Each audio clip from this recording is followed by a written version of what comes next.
प्रिय छात्राओं, जैसा कि आपको विदित है कि बीए पार्ट सेकंड हिंदी साहित्य के द्वितीय प्रश्न पत्र में नाटक और एकांकी को पाठ्यक्रम में समाहित किया गया है, जिसमें नाटक ध्रुव स्वामिनी है, जो कि जयशंकर प्रसाद द्वारा रचित नाटक है। सामाजिक नाटक होने के साथ साथ समस्यात्मक नाटक भी है। उस पर हमने विगत व्याख्यानों में विस्तृत चर्चा कर ली है। नाटक का नामकरण या शीर्षक, समस्यात्मक नाटक, ध्रुव स्वामिनी की प्रासंगिकता, नायक का चरित्र, नायिका का चरित्र आदि विभिन्न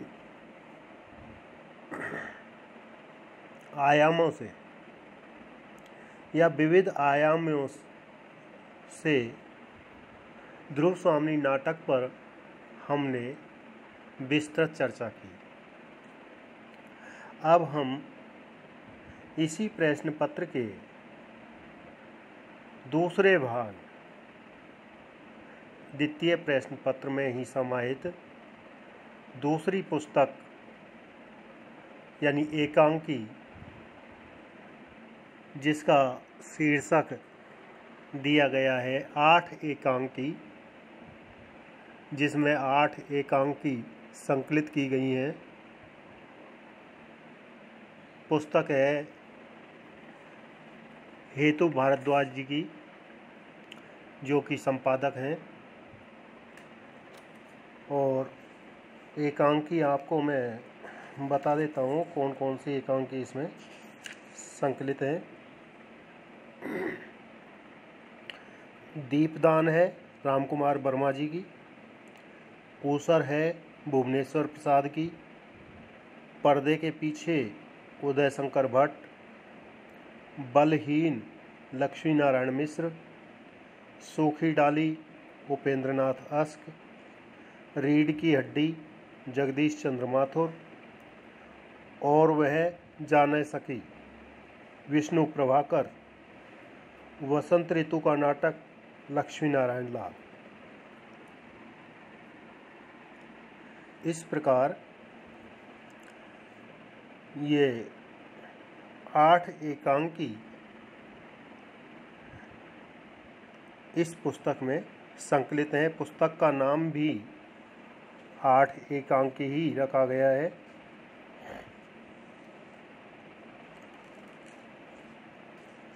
अपन संकलित एकांकियों पर चर्चा करने से पूर्व एकांकी क्या है, उसका आशय क्या है, क्या परिभाषा है, इस पर थोड़ा विचार करते हैं।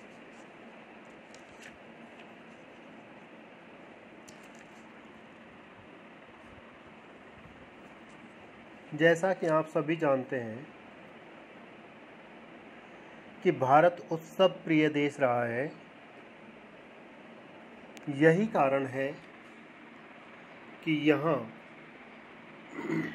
नृत्य, संगीत व अभिनयों की अजस्र परंपरा रही है।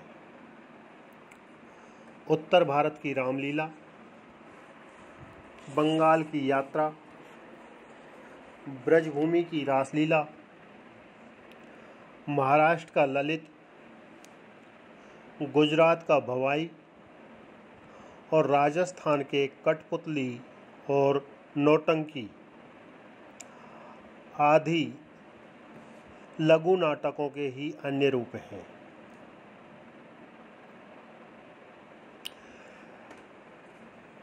नाटक के संदर्भ में कहा गया है कि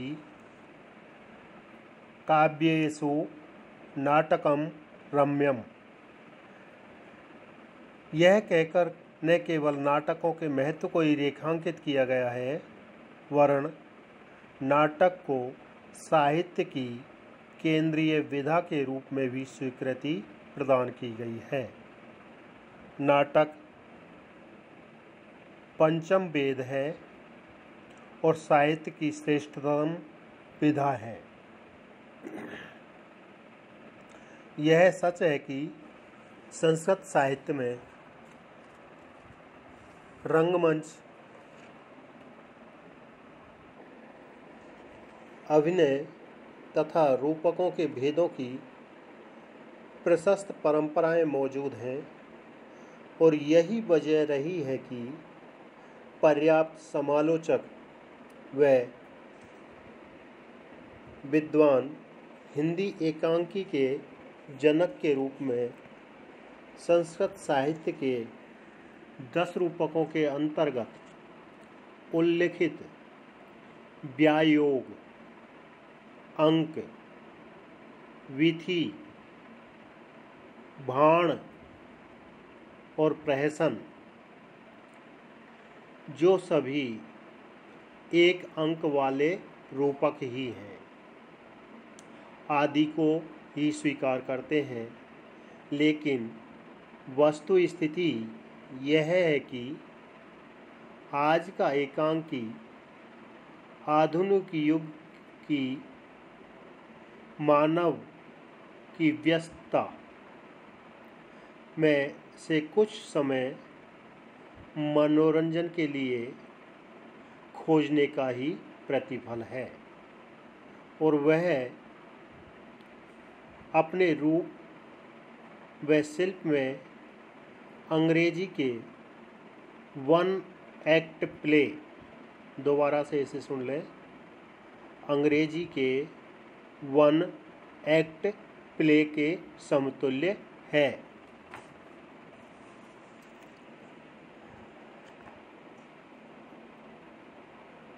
मानव यद्यपि मनोरंजन प्रिय है, पर मानव के पास मनोरंजन के लिए समय नहीं है। वह कम से कम समय में अधिक से अधिक मनोरंजन चाहता है। मानव की इसी आवश्यकता की पूर्ति के लिए कहानी और एकांकी का जन्म हुआ। आधुनिक युग की व्यस्तता के कारण साहित्य की उन विधाओं को विकास का अधिक अवसर मिला है। इसे दोबारा सुने। आधुनिक युग की व्यस्तता के कारण साहित्य की उन विधाओं को विकास का अधिक अवसर मिला है जिनके संक्षिप्त कलेवर में किसी स्थायी प्रभाव को उत्पन्न करने की क्षमता है।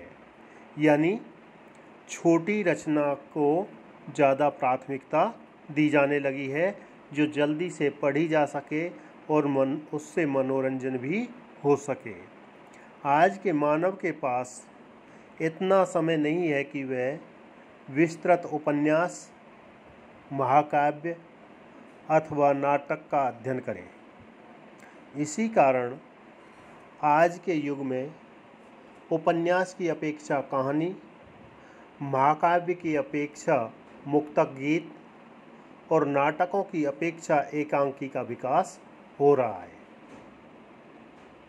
आज का जनसाधारण रेल, मोटर या जहाज में समय व्यतीत करने के विचार से कोई कहानी अथवा एकांकी पढ़ता है और उस पर कुछ क्षण विचार करता है। यात्रा पूर्ण होने पर उस यात्री के मानस पटल पर उस कहानी की एक क्षीण रेखा रह जाती है और वह अपने दैनिक क्रियाकलाप में लग जाता है। उपन्यास अथवा नाटक इतने कम समय में पूरे नहीं पढ़े जा सकते और कोई भी साहित्यिक कृति जब तक समग्र रूप से पढ़ी ना जाए तब तक उसका कोई प्रभाव नहीं पड़ता। इसी समय अभाव की स्थिति एवं भावना ने साहित्य में संक्षिप्तता की प्रवृत्ति को जन्म एवं प्रोत्साहन दिया। साहित्यकार ने मन की किसी गहन अनुभूति को गीत तथा जीवन के किसी एक चित्र अथवा दृश्य को कहानी अथवा एकांकी के माध्यम से व्यक्त किया। रंगमंच संबंधी कठिनाइयों के निराकरण ने एकांकी कला का विकास किया। वर्तमान युग में एकांकी की प्रगति के प्रमुख कारण उसकी संक्षिप्तता में निहित गुण है। उसमें लंबे नाटकों की अपेक्षा कहीं अधिक शोध एवं मार्मिक प्रभाव उत्पन्न करने की क्षमता है। इस प्रकार यह एकांकी की भूमिका है कि एकांकी की पृष्ठभूमि क्या है, संस्कृत में इसको क्या नाम दिया गया था और हिंदी तक आते आते यह क्यों प्रचलित हुई, इसने किस प्रकार ख्याति पाई और आधुनिक युग में इसे क्यों बढ़ावा दिया जा रहा है। इन सभी प्रश्नों के जवाब इस भूमिका में आपको मिल जाएंगे। अतः आज इतना ही। धन्यवाद।